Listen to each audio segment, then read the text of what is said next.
Cette vidéo est pour toutes les personnes qui sont insatisfaites de leur situation actuelle dans leur vie et qui veulent prendre les choses en main pour retrouver la voie du succès.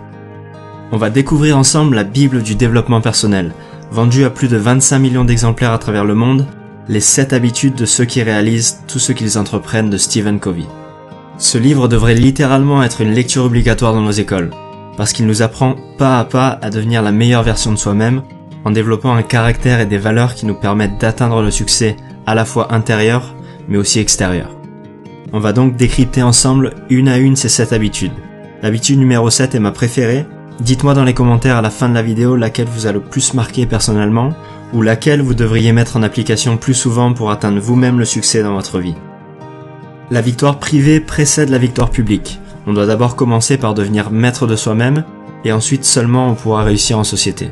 Les 3 premières habitudes concernent cette victoire privée. La première habitude, c'est la proactivité. Une théorie populaire défend l'idée selon laquelle les circonstances déterminent qui nous sommes. C'est-à-dire par exemple qu'une personne sera caractérielle parce que ses parents l'étaient, et qu'elle est nulle en maths parce qu'elle est née comme ça. Que donc, d'une manière générale, les événements qui sont hors de notre contrôle déterminent notre situation. Covey nous dit non, ça a certainement une influence sur vous, mais vous pouvez choisir votre réalité. Vous pouvez choisir de ne pas être une victime impuissante de vos circonstances. Il nous explique qu'entre le stimulus, nos circonstances, et notre réponse, on a la liberté de choisir notre comportement. Si vous êtes coincé dans les embouteillages, que le caissier a été mal poli avec vous, ou que vous avez malheureusement perdu votre travail, vous avez le choix d'en faire toute une affaire et de perdre votre énergie à réagir à ces événements extérieurs, ou vous pouvez au contraire utiliser cette énergie sur les choses que vous pouvez contrôler. Profitez des embouteillages pour vous détendre et écouter de la musique, et profitez du fait que vous vous soyez fait virer pour vous remettre en question, et trouver un travail dans lequel vous serez réellement épanoui. Il est fondamental de prendre la responsabilité de tout ce qui nous arrive dans notre vie. Notre situation et notre vie en général découlent de chacune de nos décisions, et pas de nos circonstances extérieures. La deuxième habitude consiste à savoir dès le départ où vous voulez aller. On va faire un exercice ensemble qui peut paraître un peu glauque, mais qui est extrêmement puissant. Ça s'appelle l'exercice de l'enterrement. Imaginez-vous allongé dans un cercueil, c'est le jour de votre enterrement.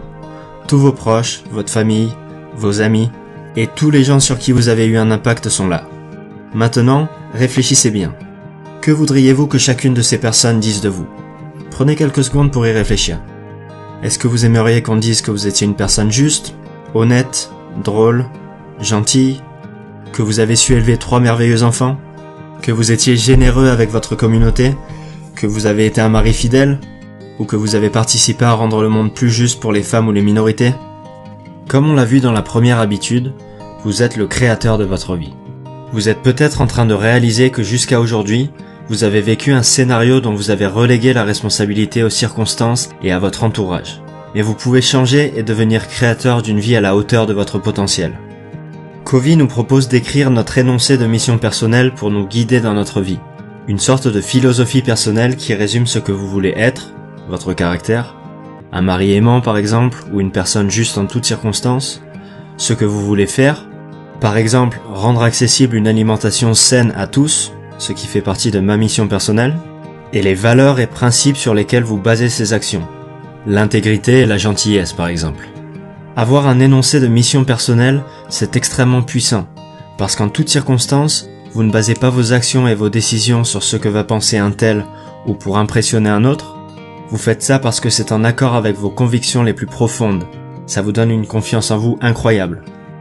Maintenant que vous êtes proactif et que vous savez où vous voulez aller, vous connaissez vos priorités. La troisième habitude consiste à donner la priorité aux priorités. Il existe 4 sortes de priorités. Les activités importantes et urgentes, les crises et les problèmes pressants.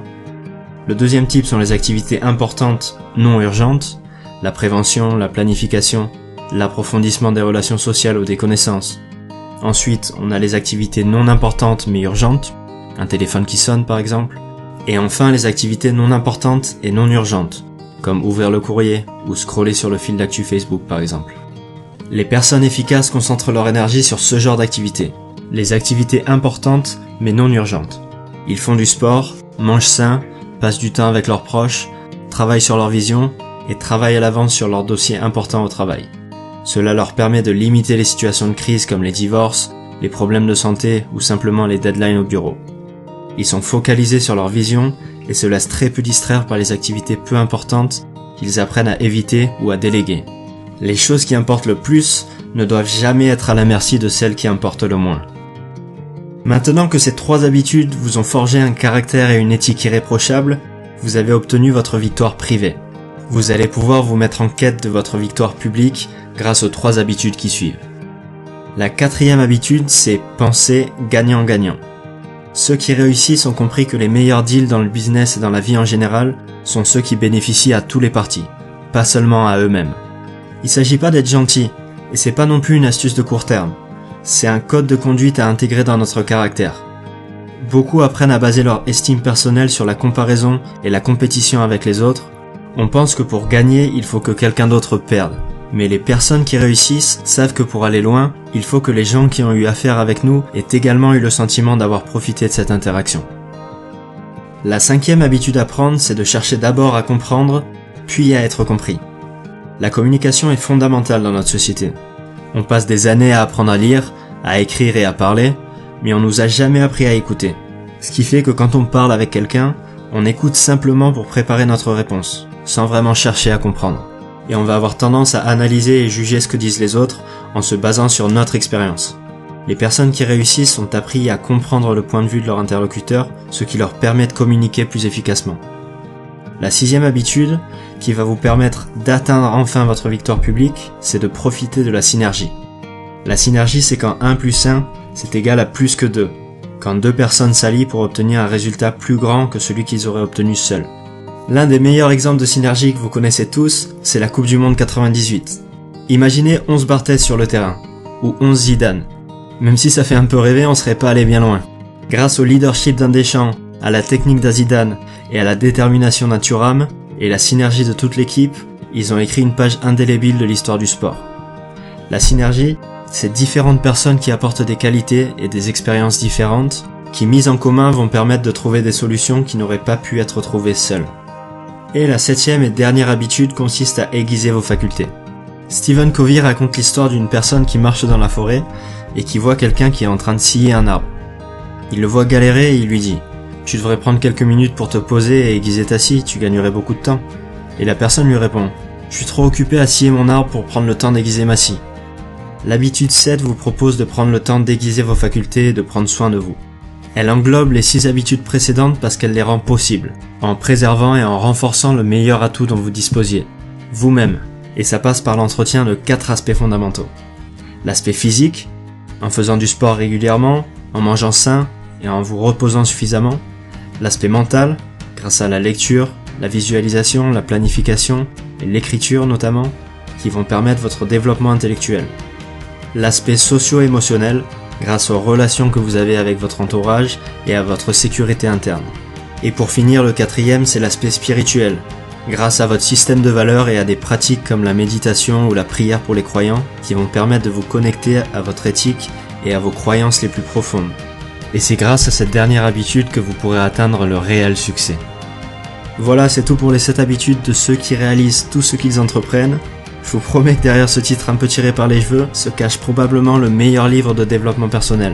Et on a seulement gratté la surface dans cette vidéo, donc assurez-vous d'en acheter une copie. Et j'aimerais avoir votre retour sur cette vidéo. Dites-moi quel est l'élément qui vous a le plus marqué ou l'habitude que vous devriez utiliser plus souvent dans votre vie pour réaliser tout votre potentiel. Écrivez-moi ça dans les commentaires sous la vidéo, et comme d'habitude, pensez à vous abonner et à liker cette vidéo si ça vous a plu.